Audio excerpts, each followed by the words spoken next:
وتب علينا إنك أنت التواب الرحيم رب زدنا فهما مستقيما وهداية نصنع ولا قوة إلا بالله لا حول ولا قوة إلا بالله اللهم أنعم من نعرف بأوامرك ونعرف بنواهيك وانصرنا المؤمنين وإلهام الملائكة المقربين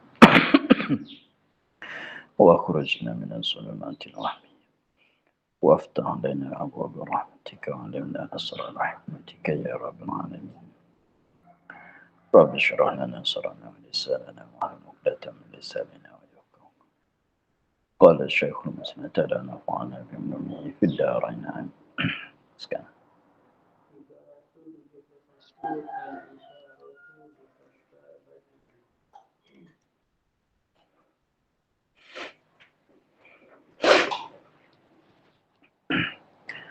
Yang ke-371 al-isyaratu bisabbabatihi al-yumna 'inda ad-du'a'i.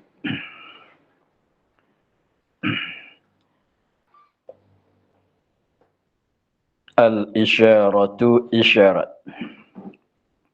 Buat tunjukkan bisabbabatihi dengan telunjuknya. Al-yumna yang kanan. Inda du'a'i di sisi berdoa.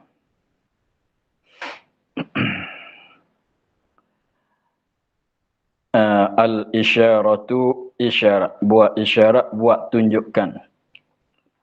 Bisabbabatihi dengan telunjuknya al-yumna sebelah kanan. Inda du'a'i di sisi berdoa.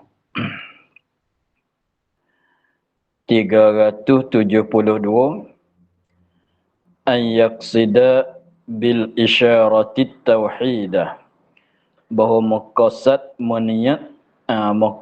meniat bil isyarati dengan tunjukkan tadi, tunjukkan dengan jari telunjuk tadi itu at-tauhidah, akan tauhid kepada Allah. Maka ini adalah dua perkara yang sunat pada masa kita berdoa. Di sini dia katanya setengah daripada perkara yang ditutup sebagai tuntutan sunat untuk kita buat pada masa kita berdoa. Tak kiralah berdoa itu berdoa selepas pada salat atau doa lain-lain pada itu. Maka apabila kita berdoa, sama saja doa selepas berdoa itu selepas pada salat, artinya mana-mana kelakuan sekalipun, sekiranya kalau ada kemudahan, maka disunatkan kita buat isyarat, kita buat tunjukkan bisababatihi, dengan tunjuknya al-yumna yang sebelah kanan inda doa, di sisi berdoa.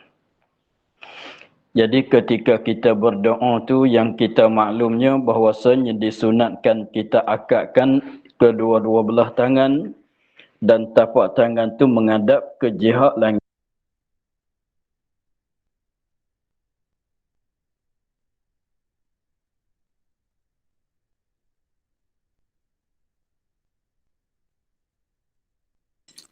Tak ada suara.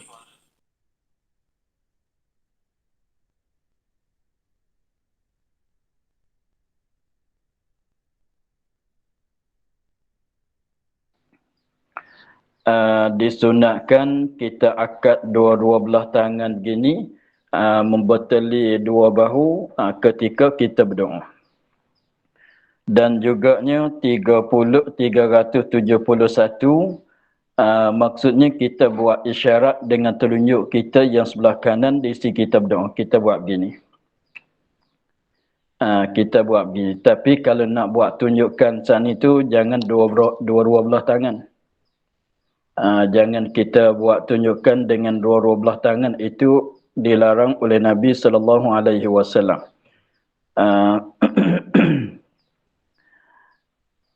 Jadi ketika kita berdoa itu disunatkan setengah-setengah kelakuan tu kita mengakakkan dua tangan, yakni tadahkan tangan, kita buat begini.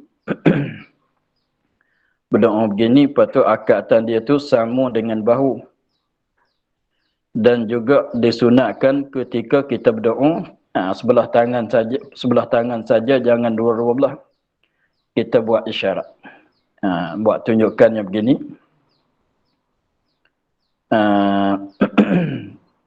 Itulah maksudnya al-isyarah bisababatihi al-yumnah. Dengan telunjuknya yang kanan inda doa. Di sib doa. Kita buat begini.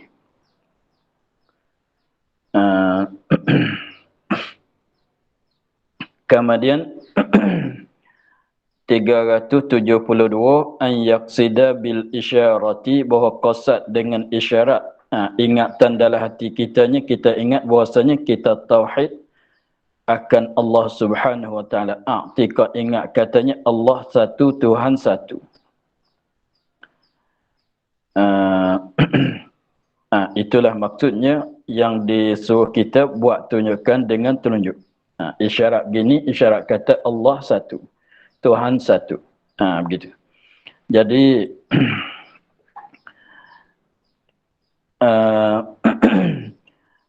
di sini ada beberapa hadislah tentang masalahnya buat tunjukkan dengan telunjuk ketika kita berdoa. Jadi ada dua kelakuan dalam masa kita berdoa. Satu kelakuannya kita tadah tangan begini dalam masa kita berdoa, dan juga satu kelakuannya kita buat begini. Buat tunjukkan dengan telunjuk dalam pada masa kita baca doa. Selepas tu apabila kita buat begini itu, di dalam hati kita ingat Allah satu, Tuhan satu. Itu maknanya mentauhidkan kepada Allah. Isyarat satu, isyarat dengan telunjuk, akad jari telunjuk satu tu maknanya Tuhan satu. Maka ulama mengatakan bahwasanya kalau kita berdoa apabila kita berdoa, tempat jadi doa biasanya kita tadahkan tangan. Kita tadahkan tangan begini. Kemudian apabila kebetulan dengan bacaan doa kita tu sebutkan nama Allah, sebutkan tentang keesaan Allah, maka kita sunat buat isyaratnya begini. Contohnya apabila kita berdoa Allahumma ighfir lana dzunubana warhamna, maka kita baca innaka antat tawwabur rahim, masalah innaka antal ghaffarur rahim. Apabila kita sebut nama Allah tu sunat kita buat begini. Jadi contohnya Allahumma ighfir lana dzunubana. Kita tadah begini Allahumma ighfir lana dzunubana. Kemudian tempat yang kita puji Allah, misalnya, maka kita buat innaka antat tawwabur rahim. Innaka antal ghafurur rahim. Kita isyarat begini, katanya innaka antal ghafur, engkau yang mengampun, engkau satu saja. Ar-Rahim, kita akad tangan begini. Maknanya Ar-Rahim yang mempunyai kasih sayang pada hambanya, engkau satu saja. Pada maknanya begitu. Itu kita isyarat dengan tangan. Jadi ini amalan ini biasanya orang Melayu kita tak diamalkan. Jarang kita beramal dengan amalan ini. Jadi maknanya ketika kita berdoa, disunatkan pada setengah-setengah tempat tu kita akad tangan, kita tadah tangan, dan pada setengah-setengah tempatnya disunatkan kita buat isyarat, buat tunjukkan dengan jari, itu untuk nak isyarat kepada Tuhan satu. Tetapi kalau kita tadah begini, apabila sampai masa kita nak isyarat, maka kalau buat begini dilarang oleh Nabi SAW. Sebagaimana kata di dalam sebuah hadis riwayat oleh Tirmizi, dia katanya anna rajulan kana yad'u bi asbu'aihi. Adalah seorang lelaki itu dia isyarat dalam doanya dengan dua tangannya. Dia buat begini. Anna rajulan kana yad'u, adalah dia berdoa, kemudian dia isyarat dengan dua jari dia. Isyarat dengan dua jari, dia buat macam ni. buat begini. Maka apabila Nabi tengok kepada dia buat begini dalam doanya, maka Nabi kata ahid, ahid. Satu-satu saja. Maknanya kalau nak tunjuk, nak buat tunjukkan tu mesti kena tunjuk dengan sebelah kanan, dengan sebelah tangan saja, dan sebelah tangan itu sebelah kiri. Sebelah kanan. Dan jari yang hendak dibuat tunjuk itu mesti jari telunjuk. Jangan jari lain. Jangan dengan ibu tangan, jangan dengan jari tengah. Sebelah tangan saja. Sebelah kiri. Jari yang digunanya ialah jari telunjuk. Begitu. Jadi itulah dalam masa kita berdoa, ada kalanya kita tadah tangan, ada kalanya kita buat tunjukkan, buat isyarat. Itulah yang maksudnya. Ini lain daripada masalah isyarat di dalam tahiyat pada tentang kata illallah. Ini masalah lain. Itu pada ketika kita baca illallah asyhadu an la ilaha illallah dalam tahiyat. Ini bukan dia. Ini pada masa kita berdoa, tak kiralah doa itu selepas pada salat atau mana-mana kelakuan sekalipun, maka apabila kita sebut nama Allah, apabila kita sebut pujian kepada Allah, maka sunat kita buat isyarat dengan tangan kita untuk nak isyarat kepada Allah satu, Tuhan satu.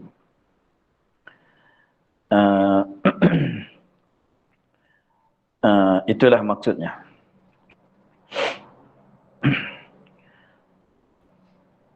Tiga alla yanzura ila samai halad du'a. Disunatkan bahawa tiada tengok kepada langit halad du'a, ketika berdoa. Ketika kita berdoa itu makruh. Makruh kita tengok ke langit. Bahkan sunatnya jangan kita tengok kepada langit. Sama juga, makruh juga kita tengok ke langit pada masa kita sembahyang. Pada masa kita solat, sebab disunat kepada tengok kepada tempat sujud, pandang kepada tempat sujud. Sekiranya kalau tengok ke langit itu adalah perkara yang makruh. Begitu jugalah pada masa kita berdoa. Hanya tapak tangan kita yang kita tadah tangan itu, ketika kita akad tangan itu, tapak tangan saja yang menghadap ke jihad langit. Sebab langit itu adalah kiblat bagi doa. Maka langit itu adalah kiblat bagi doa, maka yang menghadap ke jihad langit itu ialah tapak tangan kita ketika kita akad tangan, ketika kita tadah tangan. Tetapi pandangan mata kita jangan makruh lihat kepada langit, dipandang, tengok kepada langit.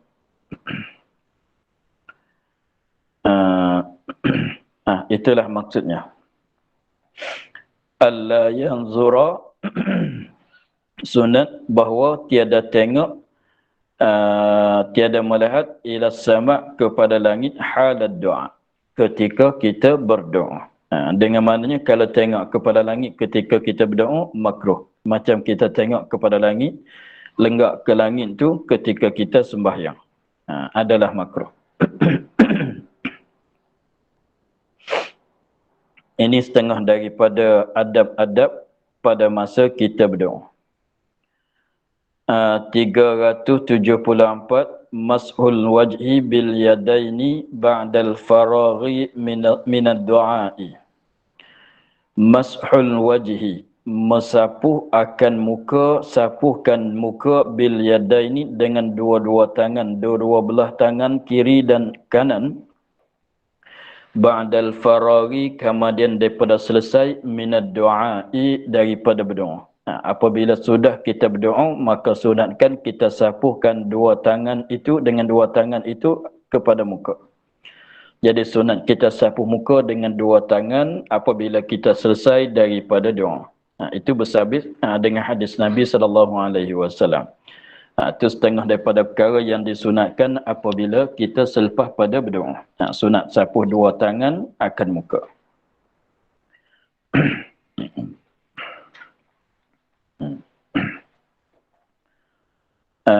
Tapi kata sunat tu, pada sunat sapuhkan muka dengan dua tangan selepas pada berdoa tu, sekiranya berdoa itu di luar sembahyang. Adapun kalau doa di dalam sembahyang, maka tak sunat kita sapuhkan muka dengan dua tangan. Seperti kita selepas pada baca kunut. Selepas pada bacaan kunut itu, memanglah ketika kita berkunut itu kita mengangkatkan dua tangan sebab sunat mengangkatkan dua tangan. Tetapi selepas pada kunut tak disunat kita sapuhkan muka dengan dua tangan. Walaupun kunut itu adalah doa juga. Walaupun kunut itu bacaan kunut, kalau tengok kepada isi perkataan dianya ialah kunut terkandung daripada bacaan doa dan pujian kepada Allah dan selawat kepada Nabi SAW. Itu benda yang terkandung di dalam bacaan kunut. Tetapi tak disunatlah kita sapuhkan muka dengan dua-dua tangan ketika selesai daripada kunut.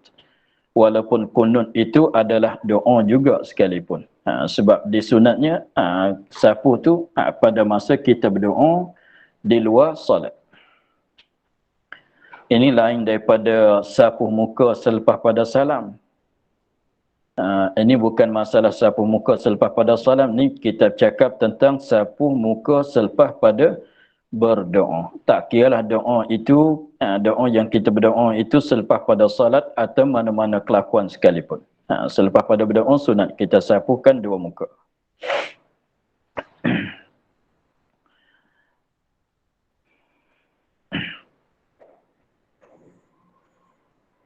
Setengah daripadanya dan seterusnya 357 75 Alhamdulillah fi awwalid du'a wa akhirih. Setengah daripada sunat kita pada masa kita berdoanya ialah alhamdulillah, memuji bagi Allah, memujikan Allah. Fi awwalid du'a, pada permulaan doa, wa akhirih, dan pada akhirnya, akhir doa, pada hujung doa. Ini yang kita cakap katanya ini muqaddimah dan khatam. Jadi maknanya doa itu naknya dimulaikan dengan puji kepada Allah. Apabila kita nak mulai berdoa, kita mulaikan puji kepada Allah lebih dahulu.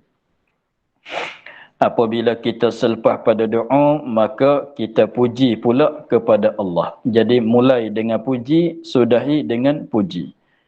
Jadi belum pada nak doa, bismillah, bismillah, kemudian alhamdulillah, dan berselawat. Itu lagi akan datang masalah selawat.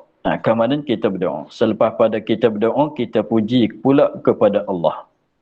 Jadi mulai dengan puji, disudahi dengan puji. Jadi semata-mata puji kepada Allah pada permulaan doa, pada hujung doa kitanya adalah perkara yang disunatkan. Seterusnya 376 Taharri majami'il hamdi. Nahu alhamdulillahi rabbil alamin hamdan yuwafi ni'amah wa yukafi'u mazidah. Taharri majami'il hamdi, ma'amati, artinya bersungguh-sungguh. Taharri ma'amati, artinya bersungguh-sungguh dengan majami'il hamdi, yakni dengan perkataan puji yang meliputi. Majami'il hamdi, ini perkataan puji yang meliputi. Perkataan puji yang meliputi akan segala puji, akan segala pujian.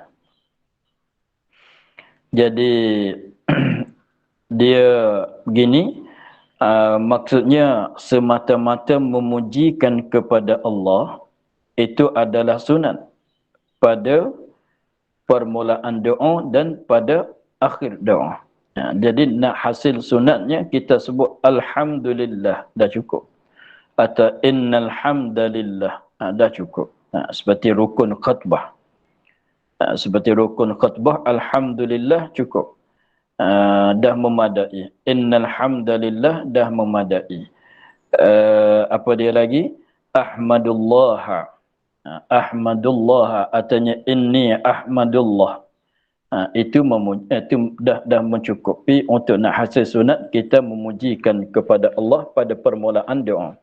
Tetapi sunat tambahan di atas sunat tadi, kita gunakan perkataan puji itu ialah perkataan puji yang meliputi, yang luas maknanya. Yang meliputi maknanya. Seperti katanya alhamdulillahi. Kalau sakat tu semata-mata puji. Tetapi kita tambah lagi Rabbil alamin hamdan yuwafi ni'amah wa yukafi'u mazidah. Itu setengah daripada majami'il hamdi. Jadi maknanya perkataan puji yang meliputi maknanya. Meliputi akan segala kepujian bagi Allah. Jadi pendek katanya, ketika kita puji kepada Allah pada permulaan doanya, pada permulaan doa kita, sunat pulanya kita gunakan perkataan doa yang tambahan di atas asalnya. Seperti katanya alhamdulillahi rabbil alamin hamdan yuwafi ni'amah wa yukafi'u mazidah. Katanya kita baca Rabbana lakal hamdu kama yanbaghi li jalali wajhika wa 'azimi sultanik. Subhanaka la nuhsi sana'an 'alaika anta kama asnaita 'ala nafsika. Itu setengah daripada contoh-contoh ucapan tahmid, ucapan puji kepada Allah yang meliputi, yang dikatakan majami'il hamdi. Jadi yang kita selalu imam-imam kita dengar imam-imam baca puji, alhamdulillah, ada yang dia tambah kat belakang lagi, itu bukan sekadar alhamdulillahi rabbil alamin, maka itu adalah perkataan puji yang setengah dari yang masuk di bawah kata majami'il hamdi. Rabbana lakal hamdu kama yanbaghi li jalali wajhika wa 'azimi sultanik. Atanya hamdan yuwafi ni'amah wa yukafi'u mazidah. Itu kesemuanya. Kesemuanya ialah pujian yang masuk dalam katanya majami'il hamdi. Sebab kalau kita kata alhamdulillah, dah hasil sunat memuji. Dah hasil sunat memuji, tetapi kalau kita tambah kat belakang lagi alhamdulillah, kita tambah rabbil alamin, lagi pulanya kita kata hamdan yuwafi ni'amah, alhamdulillah, segala jenis puji bagi Allah rabbil alamin, Tuhan yang memiliki sekalian alam, hamdan yuwafi ni'amah, sebagai puji yang muspenuhikan segala nikmat. Tu apabila kita kata begitu, maknanya puji kita meliputilah. Puji kepada Allah hamdan yuwafi ni'amah, yang muspenuhkan nikmat-nikmat. Jadi puji kita ni puji segala nikmat yang mana dia bagi kepada kita. Wa yukafi'u mazidah, dan menjaminkan akan tambahan nikmat. Artinya kita baca Rabbana alhamdulillahi rabbil alamin Rabbana lakal hamdu, atau ya Rabbana lakal hamdu, wahai Tuhan kami, bagi engkau jualah kepujian, kama yang bagi li jalali wajhika wa azimi sultanik, seperti mana yang sahaja yang sepatut dengan kebesaran zat engkau dan kebesaran kerajaan engkau. Subhanaka la nuhsi, maha suci engkau, la nuhsi sana'an 'alaika, tiada menghinggai oleh kami akan puji di atas engkau, anta kama asnaita 'ala nafsika, engkaulah seperti engkau memuji kepada atas diri engkau sendiri. Jadi kita ni kita tak mampu nak memujikan kepada Allah sebagai pujian yang secukup-cukupnya, tak memadai. Maka Allah lah yang boleh memujikan kepada dirinya dengan pujian yang secukup-cukup pujinya. Itu makna katanya la nuhsi sana'an 'alaika anta kama asnaita 'ala nafsika. Itu banyaklah ketika permulaan kita nak berdoa kita mulaikan dengan puji bagi Allah, dan sunatnya kita guna perkataan puji yang ialah majami'il hamdi. Yang setengah daripadanya contohnya alhamdulillahirabbil alamin hamdan yuwafi ni'amah wa yukafi'u mazidah.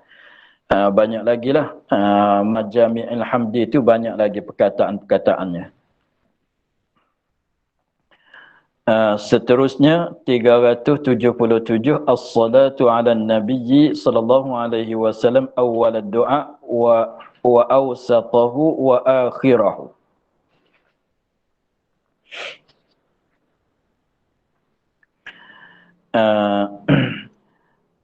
As-salatu ala nabi, disunatkan berselawat di atas Nabi sallallahu alaihi wasallam bila awal doa, pada permulaan doa, wa awsatahu, dan kat tengah-tengah doa, di tengah-tengah doa, wa akhirahu, dan di akhirnya, akhir doa, di hujungnya, hujung doa.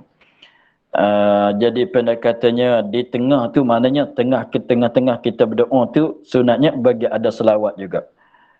Jadi maknanya dalam perbuatan tu ada awal, ada akhir, ada tengah. Tapi tak mesti tengah tu berbagi dua, tu bukan maksudnya begitulah. Bukan kata apabila datang oleh separuh doa kita selawat, bukan maksud begitu. Maknanya bukan awal, bukan akhir, dikatakan tengah-tengah. Bukan awal, bukan akhir, dikatakan tengah-tengah. Jadi disunatkan. Sebab selawat ini semata-mata diri selawat itu dah sunat. Selawat kepada Nabi sallallahu alaihi wasallam semata-mata selawat, tak kira kita berdoa ke, ketika kita tak berdoa pun dah sunat. Tetapi berselawat pada permulaan doa dan pada akhir doa dan di tengah-tengah kita berdoa itu adalah sunat yang tambahan pula. Maka sunatlah kita berdoa, kita berselawat. Sebab tu kita selepas pada selalu kita nak berdoa lepas solatnya, atau lain daripada selepas solat, kita bismillah, kita puji kepada Allah dengan kata alhamdulillah dan seterusnya, dan kita puji kepada, kita berselawat kepada Nabi sallallahu alaihi wasallam. Kemudian doa kitanya wa akhir apa dia? Subhana rabbika rabbil izzati amma yasifun wa salamun alal mursalin wa sallallahu ala sayyidina Muhammad walhamdulillahi rabbil alamin. Tengok. Dia katanya 378 assalamu alaihi kadzalika. Salam di atas Nabi sallallahu alaihi wasallam kadzalika, yakni pada awal doa, pada pertengahan doa dan pada akhir doa.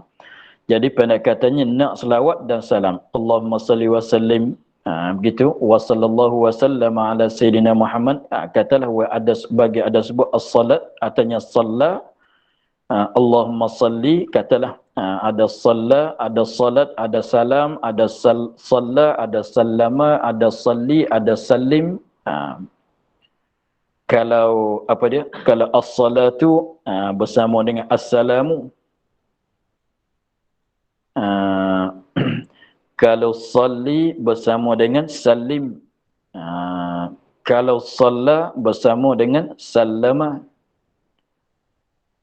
Allahumma salli wa sallim. Jangan Allahumma salli wa sallama, itu tak kena dengan kaedah. Allah, kita baca Allahumma salli wa sallim.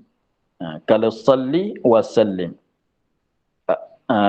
maka salli itu jadi selawat, salim itu jadi salam.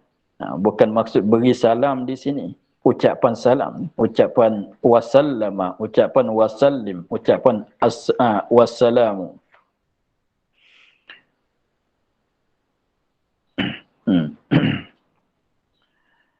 379 as-salatu 'alal ali fi awwalid du'a wa awsatihi wa akhirih. Ini pun setengah daripada perkara yang sunat juga. Assalamu alaihim ala ali kadzalika. 380 salat salam di atas keluarga Nabi kadzalika. Jadi maknanya empat perkara tu dia akan sambung-sambung dengan secara guna harantaf. Kalau kita katanya wa sallallahu ala sayyidina Muhammad wa ala alihi wa sahbihi wa wa sallallahu ala sayyidina Muhammad wa ala alihi wa sahbihi wa sallam. Itu dah cukup lah. Masuk empat perkara tu. Katanya Allahumma salli wa sallim ala sayyidina Muhammad wa ala alihi wa sahbihi. Itu dah cukup. Maksud kita selawat di atas Nabi dan keluarga Nabi dan di atas Nabi, di atas sahabat Nabi, dan kita salam di atas Nabi, kita salam di atas keluarga Nabi, dan kita salam di atas sahabat Nabi. Jadi kita kata Allahumma salli wa sallim ala sayyidina Muhammad wa ala ali sayyidina Muhammad wa ala alihi kemasan wa ala alihi wa sahbihi. Itu dah cukup. Selawat dan salam di atas Nabi, di atas keluarga Nabi, dan di atas sahabat Nabi. Katanya wa sallallahu ala sayyidina Muhammad wa ala alihi wa sahbihi wa sallam. Itu banyaklah cara-cara kita kata tu, perkataan dia tu banyak boleh dikatakan. Tapi bagi ada sebut selawat di atas Nabi, dan juga ada sebut keluarga Nabi, ada sebut sahabat Nabi, dan salam pun begitu juga. Ada sebut salam, wasallama ke, wasallim ke, wassalamu ke, katalah. Maka apabila kita sebut tu dah melengkapi kesemuanya. Seterusnya 381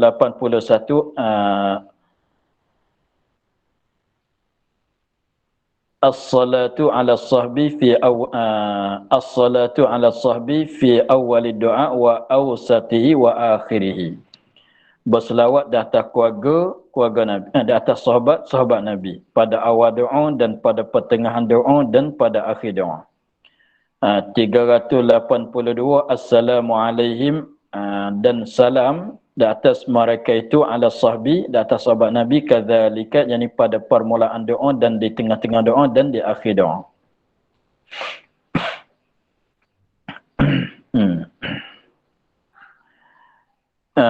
Yang maksud dengan kata di kat tengah-tengah tu maknanya tak mesti kena satu kali lah. Kalau banyak kali pun boleh. Lagi elok pada masa-masa pada tengah-tengah kita berdoa. Seperti kita dalam solat hajat masalan, apa dia? Allahumma inna natawassalu ilaika bijahi sayyidina Muhammad sallallahu alaihi wa ala alihi wa sahbihi wa sallim. Kita kata begitu, itu maknanya kita dah selawat di tengah-tengah doa.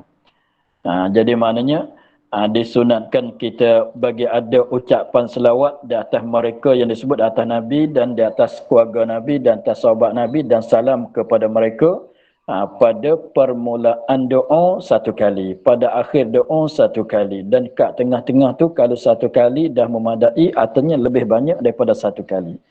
Boleh.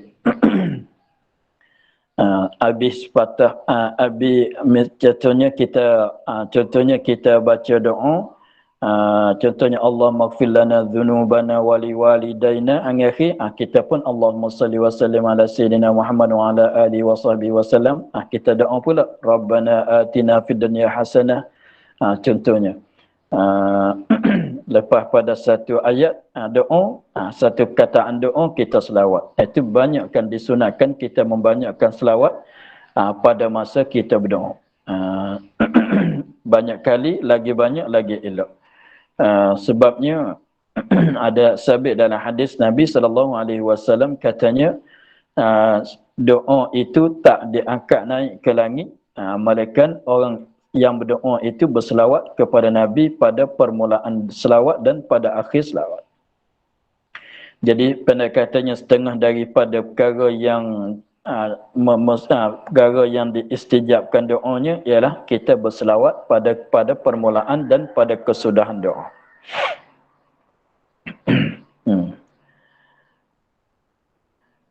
383 antakuna salatu ala nabiyyi wa ala ali wa sahbi fi awalid doa ba'dal hamdulillah atau ba'dal hamdulillah. Bahawa adalah ucapan selawat, bahawa adalah ucapan selawat di atas Nabi dan keluarga Nabi dan sahabat Nabi itu pada permulaan doa ba'dal hamdulillah, kami pada puji akan Allah.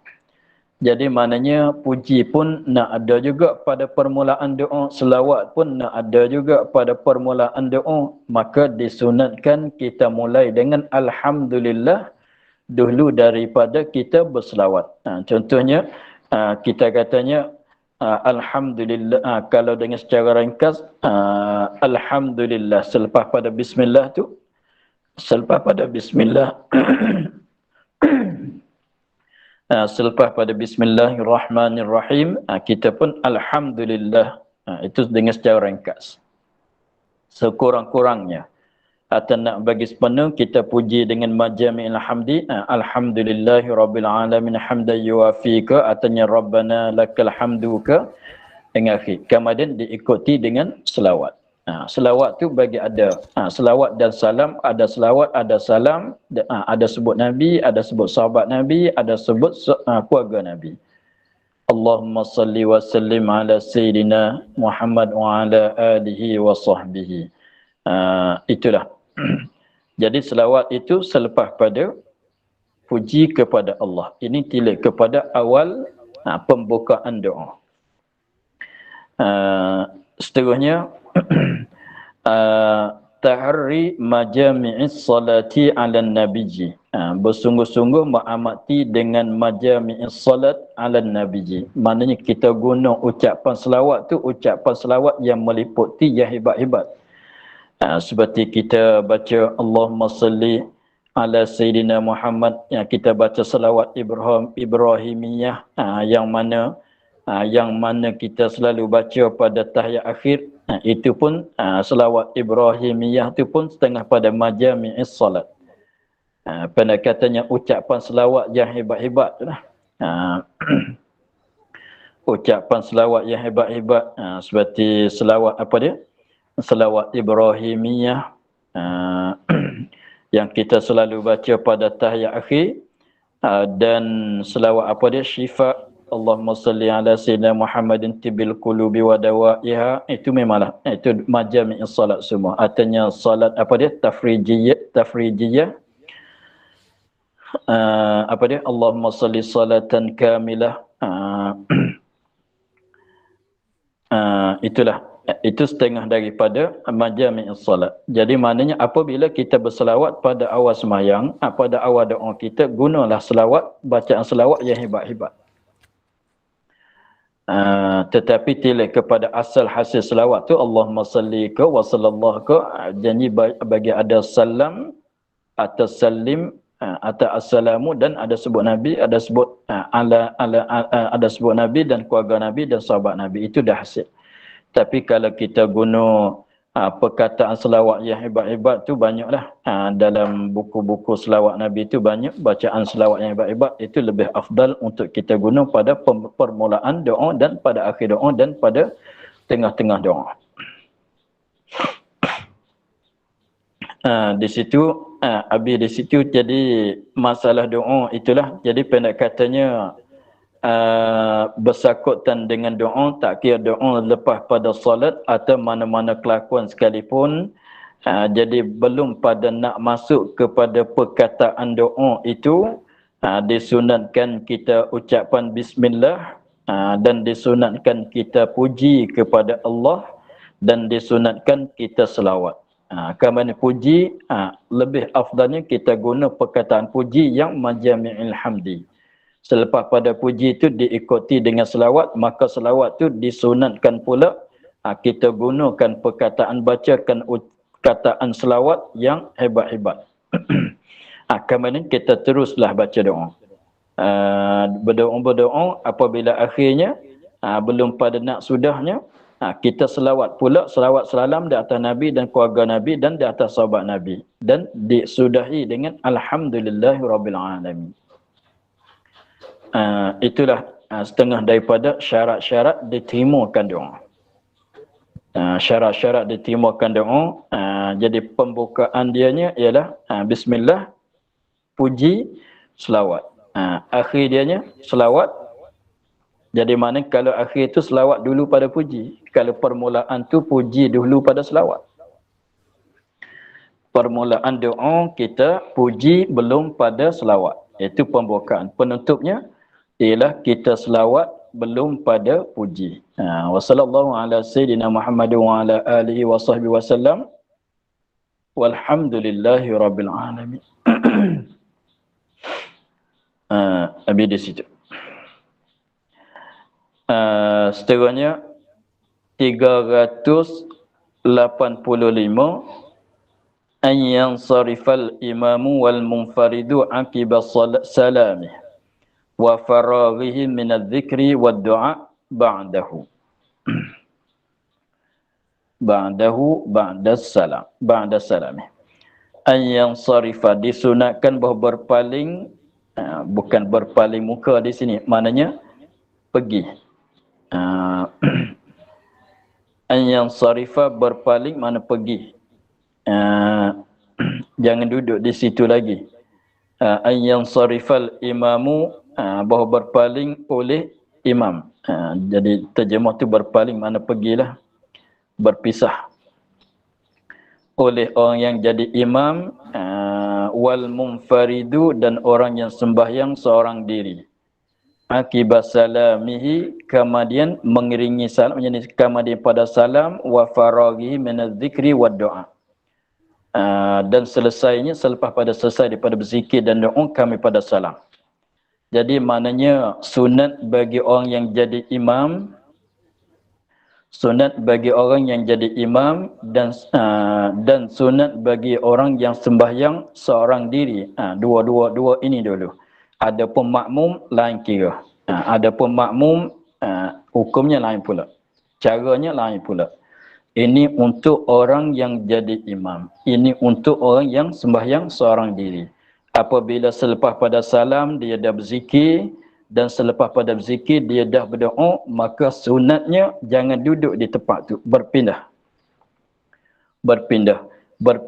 kepada lain. Nak balik ke, artinya kalau kita tak nak balik, nak duduk dalam masjid lagi, nak duduk dalam masjid lagi, maka kita tukar tempat, kita pindahkan tempat. Jangan duduk di situ lagi. Ya, tempat kita duduk sembahyang tu jangan kita terus. Selepas pada kita salam, kita berdoa, dan selepas pada salam tu kita berzikir, kalau nak berzikir. Selepas pada berzikir tu kita berdoa kalau nak ada doa. Kemudian selepas pada tu jangan duduk di situ lagi. Jangan duduk di situ lagi, kita pindahkan tempat. Nak balik ke atau nak pergi ke mana-mana, pergilah. Kalau tak nak balik, nak duduk dalam masjid lagi, maka kita jangan duduk di tempat itu. Kita pindah kepada tempat lain juga. Walaupun tak nak balik, nak duduk dalam masjid lagi, maka sunatnya kita pindahkan tempat. Contohnya, ketika kita solat, ketika kita jadi imam atau kita sembahyang seorang diri, tak kira dalam rumah ke dalam masjid ke, apabila selepas pada kita beri salam, kalau nak doa, doalah. Kalau nak baca zikir, zikirlah. Kalau tak nak doa, maka jangan duduk di situ, maka kita pindahkan tempat.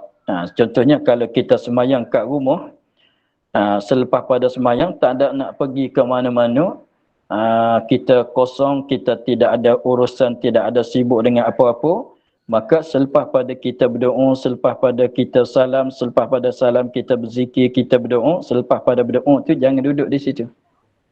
Kita pindahkan. Paling kurangnya kita tukarkan tempat. Kita langkah boleh sejakah ke, ambil sebelah kanan, kalau nak solat sunat pun tukarkan tempat. Itu maksudnya. Itu maksud kata an yansarifal imam, bukan disuruh balik ke rumah. Maknanya selepas pada beri salam dan kita berzikir dan kita berdoa. Selepas pada tu jangan duduk di situ. Sunatnya jangan duduk di situ. Kalau nak buat benda lagi, tak ada nak pindah, tak ada nak keluar daripada masjid, tak ada nak, kalau kita semayang dalam masjid, tak nak keluar daripada rumah kalau kita semayang dalam rumah, tak nak keluar daripada surau kalau kita semayang dalam surau, maka kita duduk di tempat lain pula. Sebab itu maksudnya.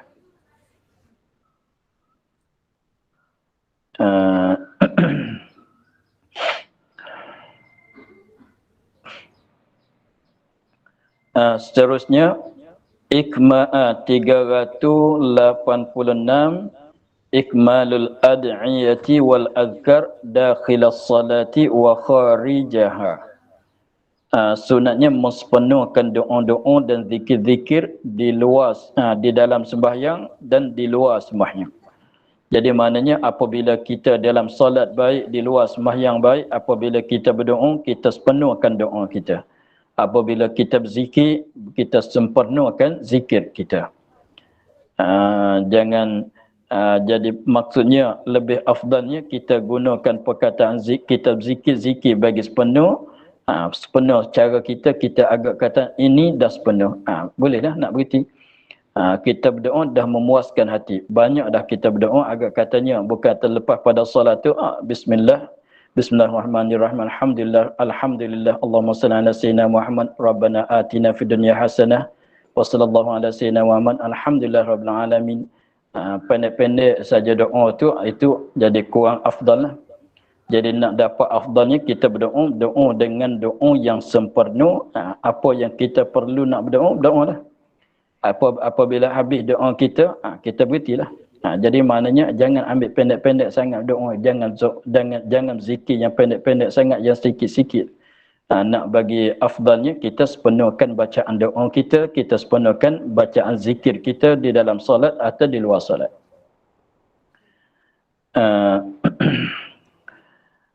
Seterusnya 387 al-jam'u bainad da'awatil ma'surati, menghimpunkan di antara doa-doa al-ma'surat. Jadi maknanya pada masa kita berdoa, sekiranya kalau panjang doa kitanya, bagi ada juga doa-doa maksur dan doa lain yang tidak maksur. Jangan dalam doa kitanya tidak ada langsung doa yang maksurat tu, tidak ada langsung, itu kurang afdal. Nak dapat yang afdalnya, kita ipunkan di dalam doa kita ada gabungkan doa-doa maksurat dan doa yang tidak maksurat.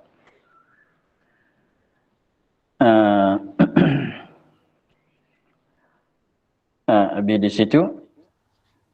Seterusnya ayyam kusal ma'mum. Ini kembali pada tadi pihak imam dan munfarid. Ini sebelah balik makmum pula. Ayyam kusal ma'mum, bahawa mendiam oleh makmum fi musallahu, pada tempat sembahyang. Pada tempat sembahyang. Tempat sembahyang ni bukan arti kata masjid, bukan surau. Mana tempat kita duduk solat. Tempat kita duduk solat. Ada sejadah ke tak ada sejadah ke, samalah. Jadi tempat kita duduk sembahyang, kawasan kita duduk. Tempat kita duduk. Bukan rumah, bukan surau, bukan masjid. Tempat kita duduk, kawasan kita duduk. Yang sentuh dengan tempat kita duduk, lantai tempat kita duduk. Hatta yakumal imamu min musallahu, sehingga berdiri oleh imam daripada tempat sembahyang, tempat duduk dia. Jadi jadi untuk makmumnya, ya untuk imam tadi, imam selepas pada dia berdoa, selepas pada salam dan zikir dan doa, sunatnya bagi imam tu dia berpindah kepada tempat lain. Nak balik ke, nak pindah kepada pihak lain ke, untuk sembahyang sunat ke, ikutlah. Jadi pada pihak makmum, selama mana imam belum berpaling, belum bangkit, maka makmum jangan bangkit. Jadi jadi selama mana imam tak bangkit, tak berpindah daripada tempat dia, makmum jangan berpindah lagi.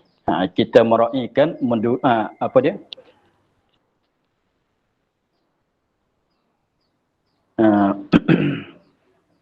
kita tunggu imam dulu. Apabila imam bangkit, kita pun boleh bangkitlah untuk meraihkan. Soal tadi barangkali tanya hikmat, kenapa kita mulaikan puji sebelum pada selawat. Memanglah masalah itu kembali kepada caranya. Pertama kalinya kullu amrin la yubda'u fihi bi bismillah, hingga akhirnya. Jadi maknanya setiap kerjaan, lebih-lebih lagi berdoa, kita mesti dimulai dengan bismillah, mesti dimulai dengan alhamdulillah. Jadi maknanya tututan puji itu didahulukan di atas yang lain. Lagi pulanya puji itu puji kepada Allah sebagai Khalik. Adapun selawat ini Nabi Muhammad pun makhluk juga. Jadi belum pada, sebab selawat kepada Nabi ini pada maknanya kita berdoa kepada Nabi. Selawat Nabi ini pada maknanya kita berdoa kepada Nabi. Maka nak berdoa kepada siapa? Berdoa kepada berdoa kepada Allah. Belum pada doa, pujilah kepada Allah lebih dulu. Itulah maksudnya.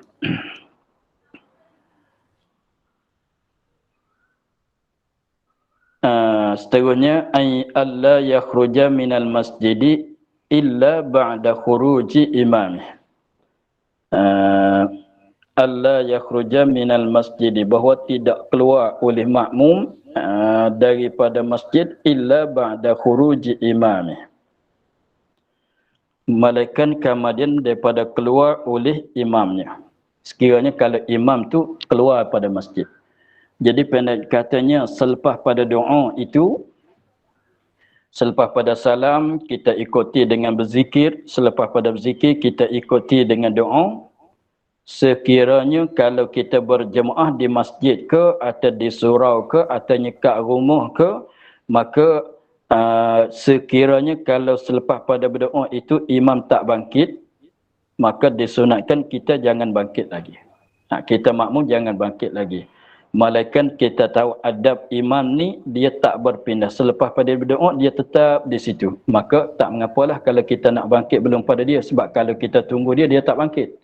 Sekiranya kalau adat bagi imam tu selepas pada doa, dia bangkit, pergi duduk di tempat lain, artinya pergi kepada tempat lain, berpindah tempat untuk solat sunat pula. Maka selama mana dia tak bangkit, jangan kita bangkit lagi. Tunggu dia bangkit lebih dulu. Gitu. Dan juganya masalah apabila selepas pada, biasanya kalau mengikut caranya selepas pada berdoa tu biasanya orang balik ke rumah. Selepas pada berdoa, selepas pada solat tu biasanya orang balik ke rumah, sebab nak semayang sunat pun afdal semayang kat rumah. Sunat ba'diyah afdalnya sunat semayang kat rumah. Maka sekiranya selepas pada berdoa tu imam, adat bagi imam tu dia balik ke rumah, maka kita jangan keluar daripada masjid belum pada imam keluar. Kita makmum jangan keluar daripada masjid. Ini mengikut adat masing-masing lah. Sekiranya kalau imam tu selepas pada berdoa, dia tak keluar lagi, dia duduk dalam masjid, itu tak payah tunggu dia lah. Tetapi kalau selepas pada berdoa tu biasa imam tu keluar kat rumah atau pergi ke mana-mana urusan dia, maka kita jangan keluar daripada masjid belum pada keluar oleh imam. Tetapi caranya begini, sekiranya kalau masjid itu ada orang perempuan datang berjemaah juga, maka yang caranya selepas pada beri salam itu, selepas pada salam atau selepas pada berdoa, selepas pada berzikir, maka kita bagi orang perempuan, orang wanita, orang perempuan keluar daripada masjid lebih dulu. Jadi maknanya walaupun bagi imam, walaupun bagi siapa-siapa sekalipun, pendek kata orang lelaki jangan keluar lagi daripada masjid. Sekiranya kalau datang berjemaah itu ada orang perempuan datang juga, maka kita tunggu selepas pada berdoa, kita jangan keluar lagi. Atau selepas pada salam, kita jangan keluar lagi. Bahkan kita mendulukan orang perempuan. Apabila semuanya orang perempuan dah keluar balik ke rumah, dah keluar, dah tidak ada siapa di dalam masjid, dah keluar kesemuanya daripada masjid, maka kita makmum jangan keluar lagi. Jadi pertamanya kita makmum, kalau kita makmum kita kena tunggu bagi orang perempuan keluar dulu. Selepas pada keluar semuanya orang perempuan, maka imam pula keluar daripada masjid. Selepas pada imam keluar daripada masjid, maka kita makmum ni lah barulah nak keluar daripada masjid. Itu caranya, adabnya.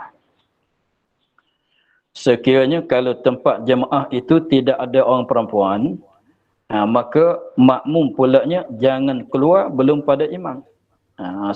Sunatnya dia keluar selepas pada keluar oleh imam. Gitu. Itu maksudnya Allah yakhruja minal masjidi illa ba'da khuruji imamih. Kita akhir di situ.